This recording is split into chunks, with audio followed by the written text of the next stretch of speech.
Hey guys, what's going on? Zach here coming at you today in Raid Shadow Legends. Welcome to the video, guys. How are you doing? First off, thank you for all the TV show, the book, and the movie recommendations you left 2 videos ago. I really appreciate it. I took like 15 screenshots of your comments, so I got a lot to watch and to read. I will go ahead and give some follow-ups on what I enjoyed. Today, you know what? I thought I was only going to do one shard opening video this week, but Plarium, I am a sucker, capital S. You got me again with the guaranteed extra legendary if you pull a legendary to begin with, of course. So, just when I thought I was out, they pull me back in. Ancient Shards, times 10. Let's do this. This is, of course, not a times 2 event. There is no double chance at a legendary. You gotta pull one. That's a 0.5% chance to get one before you can get your bonus. So let's move things along here in the video. We're probably gonna have to open a few of these to get that legendary gold. Aina. Let's just keep it simple, okay? Aina. All right, champion, right? So far, we got 19 rares. We got 1 epic. This is why you don't shard pull during a non-2 times event, ladies and gentlemen. Do as I say, not as I do. A bunch of blues. No, thank you. Blues in this game kind of suck now, man. I mean, the OG rares are still good, but yeah, they don't really make them like Cold Heart anymore, do they? Catacomb Concert, you're looking for a mediocre ally attack. Well, there you go. On a 4-turn cooldown, joins up with 2 random allies, 3 when ascended. So, you know, I say mediocre, but honestly, he's probably the 2nd best epic ally attack, unless I'm forgetting something, next to the Fat Man, Farrakhan the Fat. Let's go on here. We get a, Lady Quillen. Now you guys got me paranoid. You guys got me walking on eggshells about my mispronunciations. I'm like, sound it out, Ash. Sound it out 15 times. Go ahead. It's Quillen. Quillen. Lady Quillen is a new epic champion in the game. I heard that her multipliers are pretty solid. Let's take a look here. Fills the champion's turn meter by 15%. This attack is critical on the A1. Okay, Mistress of Malice. Interesting. Glory Hound. Attacks 1 enemy. Extra hit. The attack is critical. Fills the champion's turn. Fills the turn meter of all allies by 30% if it kills an enemy on a 3-turn cooldown. Okay, better get good here, right? Attacks all enemies. Increase crit damage on all allies. Increase attack on all allies if the attack is critical. Now we're talking. Okay, sounds like a pretty decent epic champion, not like OP game changing, but Force Affinity, you like to see that as well. Any of you guys invest in that champion? If you were me, would you max her? Would you like to see a guide on any of these champions? Let me know in the comments below. We get Shaman. She is not somebody we're excited about. Vagabond, we're excited about looking at how freaky she is. You're so loud, you pathetic! All right, guys, let me make some room. I will be right back. All right, guys, I made some room, but first, Lady Quillen here. I gotta say, not too impressed with the multipliers here. We got a 3.3 on this, on the A2. I don't like that it has to kill an enemy. I mean, would it be that strong if it was just a 30% turn meter fill? I mean, rares like Doomscreech have a 30% turn meter fill. Is it that broken? No. Come on, man. And then the A3, it's a 3.2 multiplier. I guess the nice thing is you don't need any accuracy. You can just build her to be a nuker, but I don't know, I'm not super impressed. And all this, by the way, I should say, if I can speak here, Vagabond, man, I didn't even look at the freakiest part of this champion, dude. It's the baby heads in her basket. You sick freak, Vagabond. You sick freak. I don't care what you talking about, baby. I love my mommy. Let's get back to it here. Where's my legendary? All right, 100 shards left. They go fast, man. They go fast when you're going 10 at a time. Looking at a bunch of, okay, we get Eothar, Gerard the Stone, and Luria. No one really worth looking at a bunch there. Luria is a good champion, of course, but an old champion.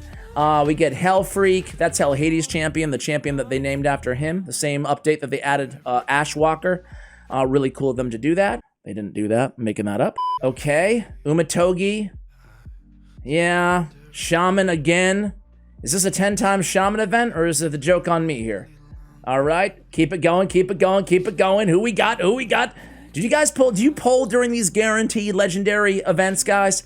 Fenshi, yeah, all right, champion.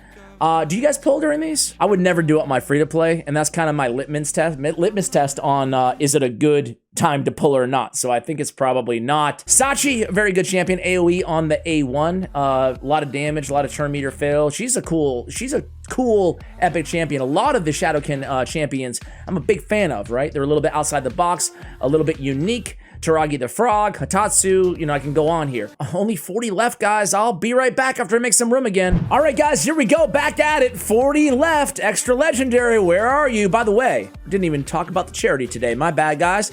Luckily, we didn't pull any legendaries, or unluckily. Either way, we're going to go ahead and donate $100 to Against Malaria. Against Malaria is a great foundation that saves the lives of literally thousands of children every single year simply by buying, I think they're $4 US each, a insecticide mosquito net that can save the lives of 400,000 people die every year to malaria. So let's go ahead and support them. If you guys can afford to do so, would encourage you to donate even, you know, a few dollars to charity. The link is in the description below. Spider is a champion that a lot of you guys really love. Spider. It's an AoE decrease attack, and then an AoE decreased defense and weaken. Granted, the weaken is on what, 60% chance, but not too bad on the 5-turn cooldown. Good option there. Good, you know, option if you don't have Zargala or another, War Maiden, I guess. Another Force Affinity debuffer on your squad. We get the Udakata.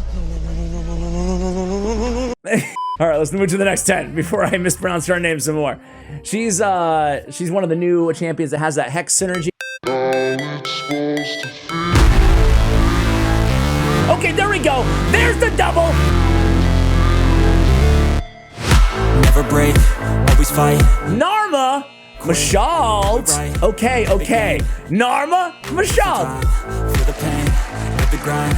I could change in my mind. Narma, get out of here. Mashald, welcome to the squad. Thank God I got that extra, man.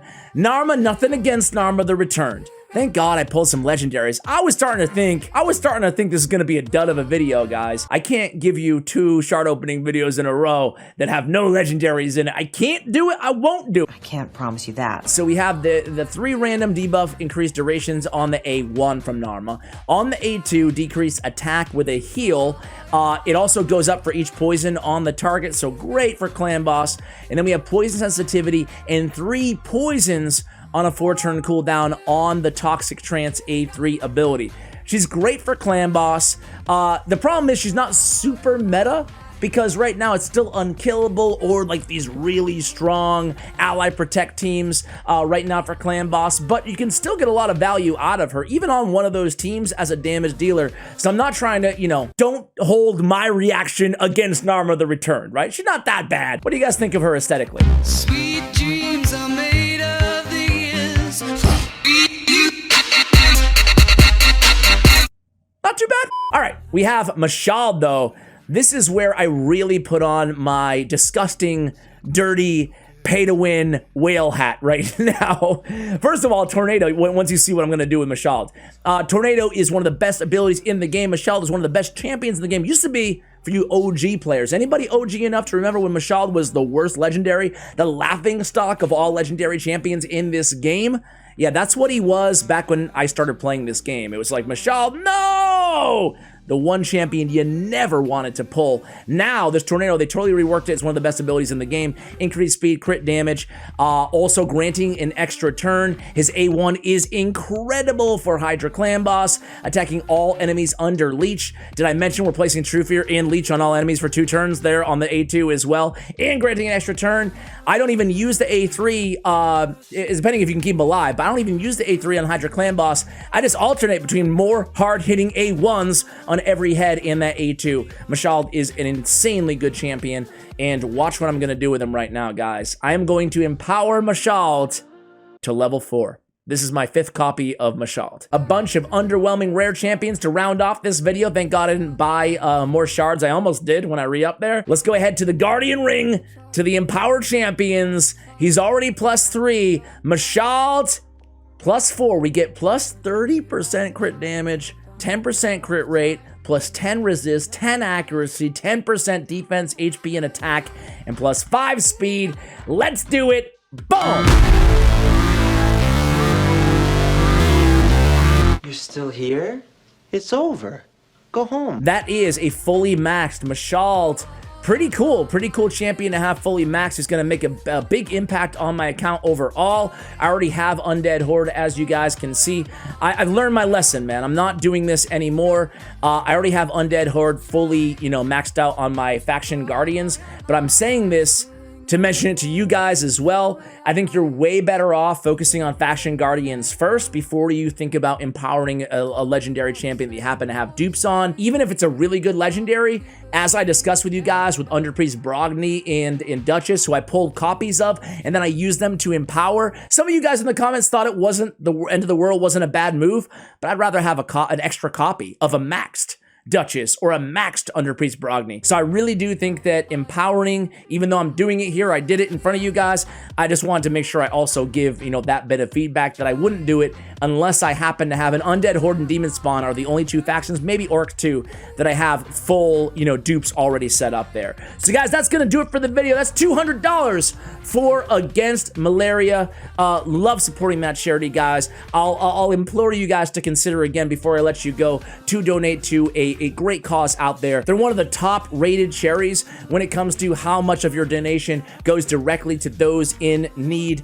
No better charity to donate to in the world than this charity in terms of just saving human lives, especially those of children. Sorry to go on and on about it, but I know a few of you guys do make, you know, comments on these videos and say that, hey, you discovered these charities as well. You're now donating, and I feel like together we're making a small but really meaningful impact in the world in a good way. So guys, that's going to do it for this video. Thank you for watching all the way till the end, and as always, take care, guys. How